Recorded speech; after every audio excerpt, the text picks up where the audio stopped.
Cheguei num culto, Deus pegou uma pastora e disse: Ingrid, você tá firme com Jesus? E eu disse: não tô. Pois volte pra Deus pelo amor, porque se você voltar pela dor, vai ser mais difícil. E naquele momento, eu virei as costas e falei comigo: quem essa pastora pensa que ela é pra falar que eu vou voltar pela dor? Deus vai me obrigar a voltar pra igreja? Deus vai fazer com que eu entre na igreja numa cadeira de roda, em cima de um leito, de um hospital? Que Deus vai pôr a mão na minha vida? Eu não sou obrigado, eu não quero ir pra igreja agora, eu não tenho tempo, eu sou nova, eu tenho uma vida pela frente. Quase fui pra mão do juizado de menor, molestada, perdi meu pai numa chacina. Então eu já tinha tudo para ser alguém de Deus, uma improvável, porque Deus sempre escolhe quem é improvável. Irmãos, presta atenção nesse testemunho. É um testemunho muito forte, muito impactante, e veja só o que aconteceu com ela. Depois comente aqui embaixo, deixe o seu like, compartilhe e inscreva-se no nosso canal. Vamos ver o vídeo. E aí, com aproximadamente 12 anos, eu conheci um rapaz na igreja evangélica. Eu achei que ele seria o príncipe da minha vida, que ia me tirar da masmorra, sabe? Só que houve uma repetição, tanto familiar quanto espiritual. Aquele rapaz que eu conheci na igreja, que eu achei que seria um príncipe, que ia me tirar da masmorra, era, na verdade, um abusador emocional. Só que eu era da época, e tem muita gente que é assim, que ela quer afirmar relacionamentos pautados em profecias. E Deus não confirma namoro, Deus confirma caráter. Deus não confirma casamento, Deus confirma conduta. Tem muita gente que pediu, que foi o meu caso, de pedir para Deus confirmar casamento e ouvir aquilo que agradava o meu coração. Só que Deus confirmava o caráter do rapaz e eu não aceitava. Era um relacionamento, eu com 11 para 12 anos, namorando. Eu sempre fui muito, assim, carismática, conversadeira, né, brincalhona. Sempre fui criada com um adulto, então minha conversa era sempre mais madura. E aí foi quando Deus confirmava o caráter. Havia indícios. Foi quando eu descobri que era usuário de droga, fumava maconha, cheirava farinha, bebia.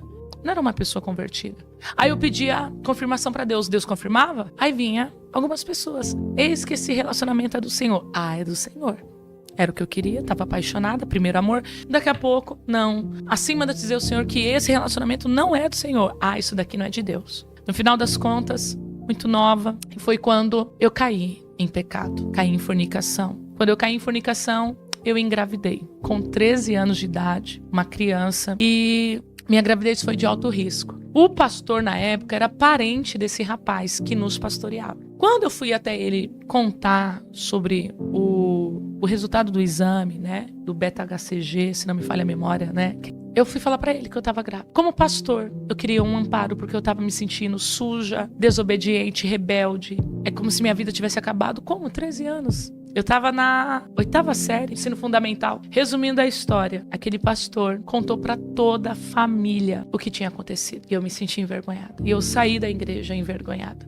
Eu falei, eu vou sair da igreja. Só que aí eu recebi o diagnóstico médico que a minha gravidez era de risco, pelo útero ser de criança. E eu fiz uma promessa pra Deus, que se o meu filho nascesse com vida e saúde, eu iria ensinar o caminho dele, o caminho de Deus pra ele. Eu escrevi num papel e fui fazer o pré-natal. Richard nasceu com 4,155 kg. Só que passou-se 2 anos e meio e eu esqueci da promessa, porque a gente faz promessa pra Deus no momento da luta, da prova. É quando tudo fica bom, a gente esquece. E ali eu tinha um chamado. Deus já havia me escolhido desde o ventre da minha mãe. Gerada na costela, entre as costelas. Sim. Quase fui pra mão do juizado de menor, molestada, perdi meu pai numa chacina. Então eu já tinha tudo para ser alguém de Deus, uma improvável, porque Deus sempre escolhe quem é improvável. Deus não escolhe o bom, Deus escolhe o ruim, o quebrado, o destruído, né? O sem futuro. É esses que Deus escolhe. Deus é especialista em pegar em quem é lixo e tornar em luxo. E ali a gente pegou, eu esqueci. Cheguei num culto, Deus pegou uma pastora e disse: Ingrid, você tá firme com Jesus? E eu disse: não tô. Pois volte pra Deus pelo amor, porque se você voltar pela dor, vai ser mais difícil. E naquele momento, eu virei as costas e falei comigo: quem essa pastora pensa que ela é pra falar que eu vou voltar pela dor? Deus vai me obrigar a voltar pra igreja? Deus vai fazer com que eu entre na igreja numa cadeira de roda, em cima de um leito, de um hospital? Que Deus vai pôr a mão na minha vida? Eu não sou obrigada, eu não quero ir pra igreja agora, eu não tenho tempo, eu sou nova, eu tenho uma vida pela frente. E olha o que fizeram comigo na igreja expuseram uma falha minha, um pecado meu. E aí foi quando, passado-se esse tempo, o Richard e Davi, coloquei Richard porque Davi, porque é amado por Deus, amado de Deus. O Richard chegou da escolinha, da creche, na época, 2 anos e meio. E naquele dia eu trabalhava numa cafeteria e eu trouxe um produto químico para limpar a casa, só que eu trouxe num copo plástico. Eu disse, chega lá, eu vou misturar na água, multiplicar, como se fosse um detergente para desencardir o chão. Tipo um limpa-pedra, mais ou menos, pra galera entender, pros irmãos entender. E eu tava com um amigo que veio conversar comigo, vizinho. E eu derrubei aquele produto. E restou só um restinho. Eu falei, não, mas esse restinho aqui dá pra mim pôr no balde e lavar a casa. E eu cheguei e eu deixei. O Richard chegou da creche, desceu. Quando ele desceu, ele ficou lá embaixo. E aí eu desci depois. Quando eu desci depois, o Richard já estava caindo, desfalecendo. Que ele não sabia falar ainda muito bem, porque ele tinha só 2 aninhos e meio. E ele gritava, tá queimando, tá queimando, tá queimando. E meu filho vomitando muito, muita baba, muita saliva e muito sangue. E aí eu liguei pro SAMU, o SAMU falou, não induza o vômito, leva ele pro primeiro hospital. Levei ele pro primeiro hospital. O hospital falou, se ele tomar uma gelatina, se ele comer aqui, ele tá de alta. Eu queria voltar pra minha rotina, porque quando a gente começa um processo de tratamento pela parte do Senhor, a gente acredita que vai acabar na nossa hora, no nosso tempo. E uma vez que você entra no processo de Deus, não tem como você sair. É só quando ele determina. Tem prazo de início, mas tem prazo de término. E é o Senhor quem decreta. E ali, eu falei assim, não, Richard, tem que comer. Não dá pra fazer nada, não, porque aqui a gente não tem os equipamentos pra fazer os exames.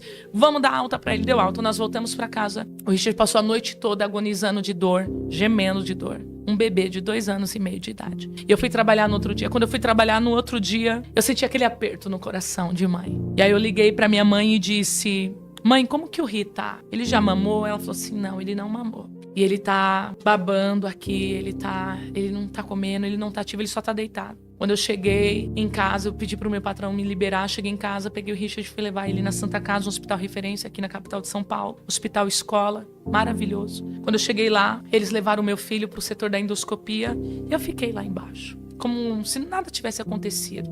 E o Richard desceu numa maca de um hospital, cheio de equipamento. Levaram o Richard para uma enfermaria e disseram, nós não sabemos ainda o que o seu filho tomou, mas o que ele tomou queimou a boca, a garganta, o esôfago e o estômago. E deu queimadura de 3º grau. Ele vai ter que fazer exames a bases muito fortes, vai ter que tomar remédios fortíssimos a bases de morfina e endorfina, porque grande é a dor. E amanhã sai o laudo da endoscopia. Que produto que foi esse que ele ingeriu? Porque foi um acidente doméstico. E ali o meu chão caiu. Quando o chão da gente cai, a gente não se preocupa quem está olhando, quem está tendo. Por isso que quando eu entro na presença de Deus, eu não preocupo quem está, se estão preocupados com a minha roupa, se estão preocupados com a minha forma de adorar. Eu sei como eu estive dentro de um hospital com meu filho desenganado pela medicina. Porque Deus falou que tinha uma marca, um chamado na minha vida e não quis receber. E naquele dia, eu entrei naquele banheiro e falei, Deus, toca em mim, mas não toca no meu filho. Mas já era tarde demais. Deus permitiu, porque Deus não tenta ninguém, não faz mal a ninguém, mas Deus tirou a mão dele de proteção e permitiu as trevas tocar. E aí no outro dia veio o laudo médico. O que o seu filho tomou, Ingrid, foi soda cáustica. E naquele momento, eu falei, vamos lavar, vamos fazer lavagem de carvão. A médica disse, não tem como fazer lavagem de carvão, porque soda cáustica é um produto corrosivo.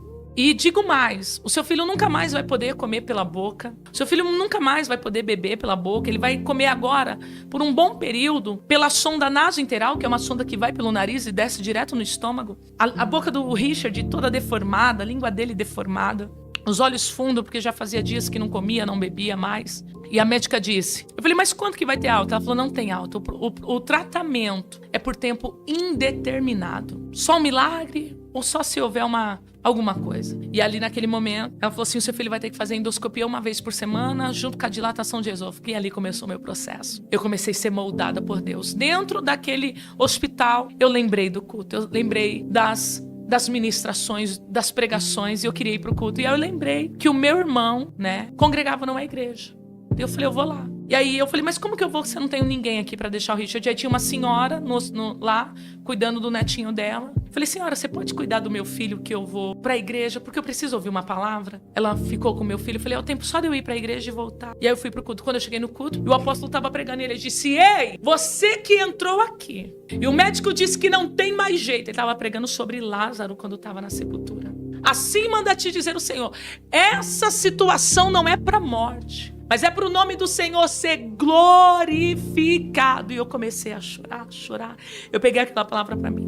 Mas aquele processo de ressurreição da saúde do meu filho de milagre durou 3 anos. O Richard fez mais de 50 endoscopias com dilatação de esôfago. Eu perdi o emprego. Isso tudo muito nova, tá? Isso eu estava em meados de 15 para 16 anos de idade. Não tinha mais como trabalhar. Precisava terminar meus estudos. Estava no ensino médio. Richard saiu da creche. Tinha que ficar 100% para ele. E agora, como que sustenta uma criança e uma adolescente? Mãe. E naquele momento foi a minha mãe que me deu um dos maiores amparos. O meu tio que morreu de câncer, salvo, batizado num leito de hospital, porque eu falei, Deus, o Senhor falou que ia salvar toda a minha família. Deus falou, salvar não significa manter vivo aqui nesse plano físico. Salvar é manter vivo e em paz nesse plano espiritual. Meu tio, mesmo alcoólatra, é ele quem comprava o leite do Richard, é ele quem comprava as comidinhas pro Richard comer no equipo da sonda, era ele. Era ele quem comprava as coisas. E aí eu voltei para a igreja, pela dor, do jeito que a pastora falou. E eu orava muito para Deus curar meu filho, e Deus não curava meu filho. Eu lembro uma vez, sentada lá, onde a gente comia, terminava os cultos, né, de manhã, ele fazia o almoço pra gente comer. Isso eu nunca contei para ninguém. E se tiver alguém assistindo da Pleno, recebe esse testemunho. Às vezes eu ia pro culto de manhã, porque eu não tinha o que comer em casa. E às vezes eu saía da minha casa e atravessava a Avenida 1 a pé com o Richard no colo. Era a forma que Jesus me fisgou pela isca. E eu ficava pro culto da tarde. Eu ficava no culto da tarde. Aí eu comia, algum irmão pagava alguma cantina pra mim. E eu ficava pro culto da noite. E Deus não curava. Aí um dia o apóstolo falou assim, começa a apresentar a comida do teu filho. Começa a consagrar a comida do teu filho. Começa a agradecer, porque houve uma melhora. O Richard saiu da sonda e começou a comer pastoso, mas entalava muito. E aí foi quando eu comecei a buscar e eu me tornei obreira da casa do Senhor. Irmã Marlene, na época ela conduzia o louvor da tarde da bênção. Eu na porta da igreja, ela falou assim, por que você não vem ajudar a gente na tarde da bênção? E aí eu lembrei da igreja que havia me excluído porque eu tinha caído em pecado.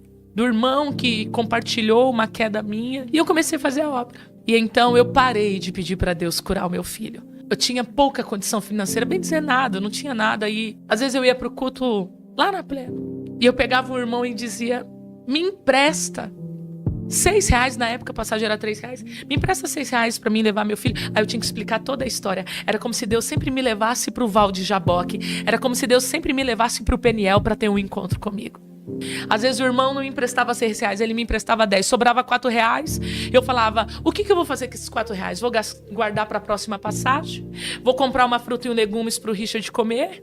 Vou comprar um lanche para mim, porque eu vou passar o dia todo no hospital? Isso com 16 anos de idade para 17 anos.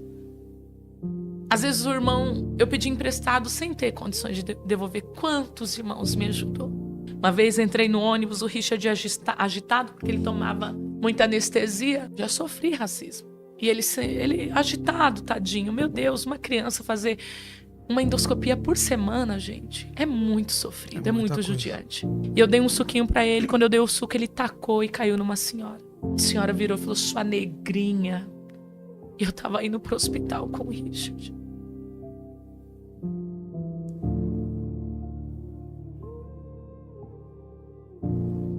Aonde Jesus pôde me levar ao nível mais baixo para poder tratar comigo, ele me levou. Assim como ele levou o profeta. Na casa do oleiro ele me levou. E ali naquele momento fui para o hospital, debaixo de humilhação, sem pai para defender, sem ninguém. Mas eu sabia que a presença do Espírito Santo estava ali. Quando foi na 55ª endoscopia, já estava casada. Deus me deu um marido que me amou e me ama de verdade, que acreditou em mim. Eu falava, eu quero um homem que vai me tratar como princesa, não que vai me usar. E o primeiro nome que ele me chamou foi de princesa. E ele me abraçou. Aí eu fui fazer a 55ª endoscopia, eu tenho lado até hoje. Quando cheguei, houve um alvoroço no setor da endoscopia da Santa Casa. E o laudo médico veio com o diretor da endoscopia dizendo, mãe, vem cá, você que é a mãe do Richard? Eu falei, sou. E nisso tinha outras crianças que também tinham tomado soda cáustica e estavam fazendo tratamento há mais de 10 anos, 15 anos. O Richard tinha 3 anos fazendo tratamento. Eles me chamaram e disseram, olha, a gente não sabe o que aconteceu, mas está cicatrizado por dentro. O Richard tá recebendo alta do tratamento dele. Meu Deus do céu. Aquele dia eu glorifiquei o Senhor. E eu nunca mais saí da presença de Deus. Nunca mais. E não saio da presença do Senhor. Eu fui marcada pelo Senhor. Então eu não consigo ser mais ou menos. Eu não consigo ser mediana. Você sabe o que é você nova, com uma criança para criar, e as pessoas te criticar e não ter ninguém, entre aspas, para poder pegar na tua mão? Eu lembro que tinha uma irmã, não sei se ainda ela congrega lá, que ela veja isso daqui, chama Jane. Aquela mulher foi uma mãe pra mim. Uma mãe pra mim. Ela... Quantas vezes aquela mulher me deu dinheiro pra mim levar meu filho no médico? Quantas vezes, Pedro? É forte. Ele me escolheu quando eu não era ninguém. Perdi meu irmão com apenas uma bala nas costas. Meu irmão foi pregador primeiro do que eu, evangelista. Eu quero dizer para vocês que Deus é Deus que faz milagre. Existe um milagre instantâneo e progressivo. Qual é o milagre que Deus tem para você? Hoje eu tô aqui casada, meu filho come de tudo, tenho família. Então eu contei tudo isso daqui para dizer assim, não para não. E toda vez que alguém te criticar, te apontar, falar alguma coisa, lembra do encontro que você teve com Deus. Você teve um encontro com Deus. E quem tem um encontro com Deus não pode se perder por qualquer comentário, por qualquer frase, por qualquer opinião.